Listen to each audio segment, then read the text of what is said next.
Pay close attention to what you are about to see. These images will be seen around the world. These rats have been fed with transgenic corn during their entire life cycle. The tumors they suffer from are enormous. The study that revealed the effect of the GMOs on the health of these rats has just been completed. It benefited from exceptional financial and technical means.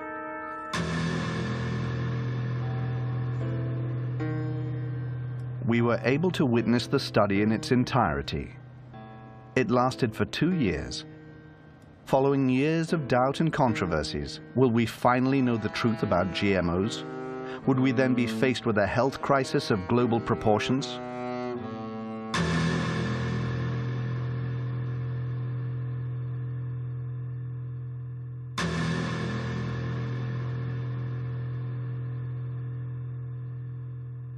This is the longest, most thorough study to have been carried out on a GMO, and we have also carried out a joint study on the most used pesticide in the world, the Roundup, which is a herbicide. It belongs to the main pesticide category.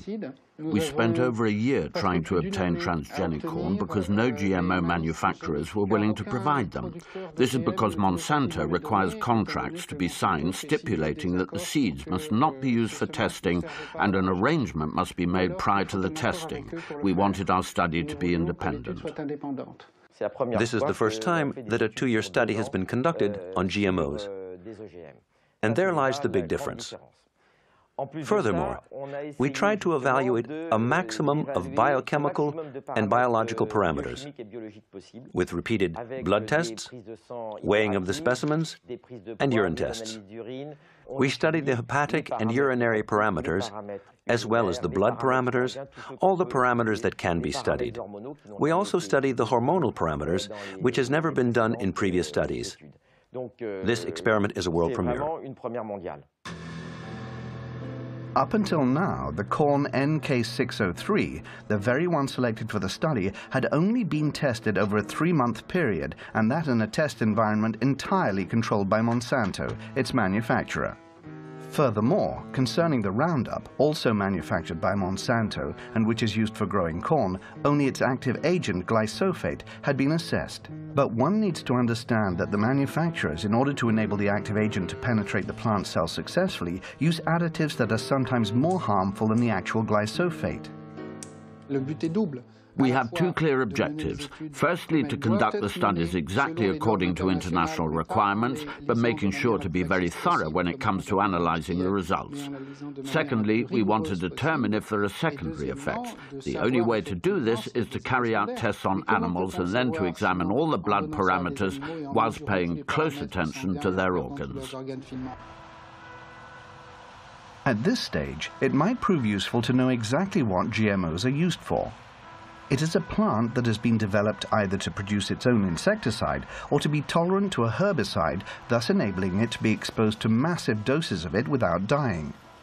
One can understand how GMOs could be useful to farmers. For example, they would be able to spray their entire field with Roundup, killing all the weeds in the process and never harming the genetically modified plant. On the other hand, it is hard to see the benefits for the consumer, who will effectively be ingesting substances coming from a plant that has absorbed pesticides. That is why it is crucial to test not only the GMO, but also the GMO with its residue and the pesticide on its own. This type of testing had never been done before because the corporations doing the tests would do them on GMOs with the Roundup, which meant that we had no idea what between the GMO and the Roundup caused the pathologies, or they did them on GMOs without specifying that this was the case. So what we decided to do was to address the question, are we dealing with the effects of the GMO or the pesticide? During the last 10 years of testing, the National Commission did not envisage a pesticide effect. Therefore, Europe does not even demand that chronicle toxicity tests be systematically carried out on animals, and when they are required, it is the manufacturers who decide the protocol to be used. For example, the Amflora potato was only tested on a group of 30 rats, 10 of which were being fed the GMO. The Monsanto corn was tested on 400 rats. 80 of them were fed the transgenic plant, but only 40 of them were then subjected to blood tests. Either way, none of these studies lasted longer than 90 days. What is represented by this figure is that certain groups of rats, male and female, have ingested GMO corn. GMO corn with Roundup residue and Roundup on its own. Every time we go up a level, a rat dies. The limit is 10 due to the number of rats that constitute a group. The dotted line represents the females of the group who die but have a completely normal diet. Only 2 animals die spontaneously after 550 days. On the other hand, every female that has been fed on the GMO with Roundup or Roundup diet has died more frequently than the other rats. Some will challenge the relevance of such results, but what is undeniable is that in the group that has been exposed to the GMOs, there is a 600% increase or 6 times more deaths compared to the control group. As far as medicine or biology is concerned, there is no need for further testing. An important fact is that all the studies carried out on the rats are done over a 3-month period. It so happens that none of the effects are visible until the 4th month. This is fundamental in understanding that studies conducted over a 3-month period are useless.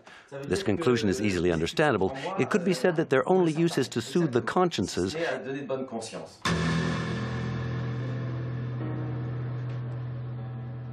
Every rat out of the 200 that were tested was dissected by Professor Seralini's team.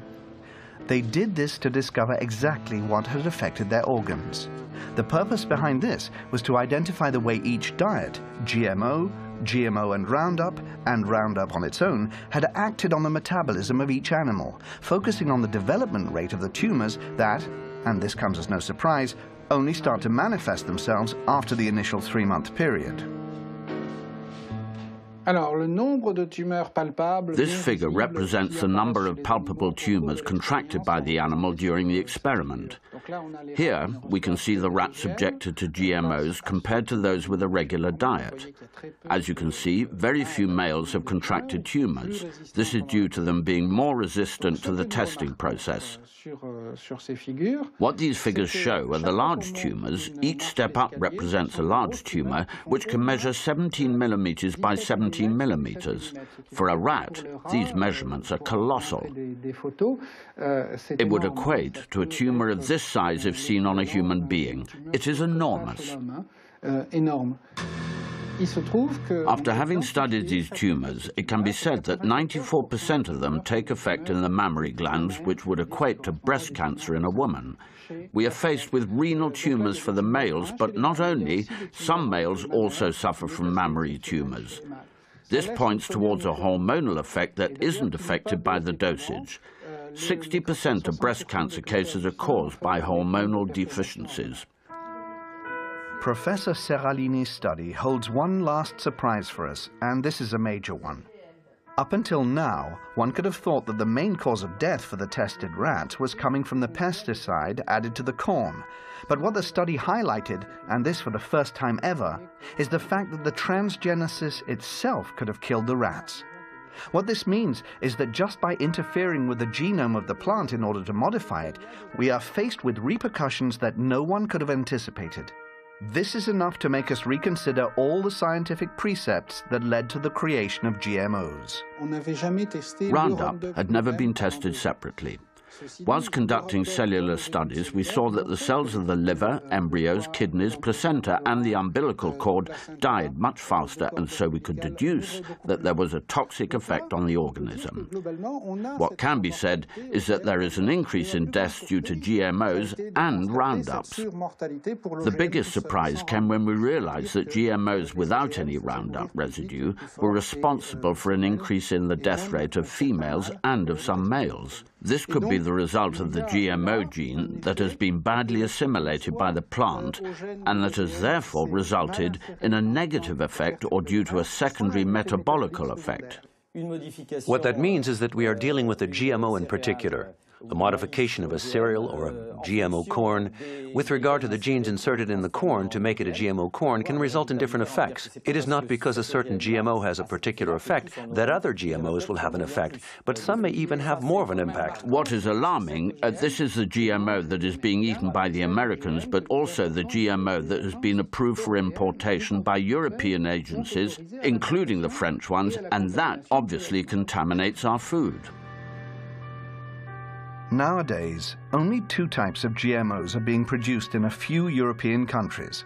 One is corn and the other potato. But what about the 27 million tons of transgenic soya that are unloaded each year in European ports? This soya is used to feed our cattle, but it also makes its way into a number of foodstuffs. What we want to achieve with this study is a moratorium. The situation is serious enough and we're not going to eat everything and anything. We imported without knowing what was being imported, and the United States have produced crops without knowing what they were producing. There needs to be more studies of this kind, and GMO manufacturers need to conduct them before commercializing their products. A moratorium on growing GMOs has been approved by most European countries. Now that we know the results of the study conducted by Professor Serralini, could it be time to extend this moratorium to all the GMO used in many of our foods? To establish an undeniable scientific truth, one needs teams, time, and means. Some will say that it takes too much time and that it is too expensive. But had we taken this precaution, could we not have avoided recent sanitary scandals? Will GMOs be responsible yet again for a calamitous scenario? And while we are waiting for scientific certainties, evidently this is a risk we cannot afford to take.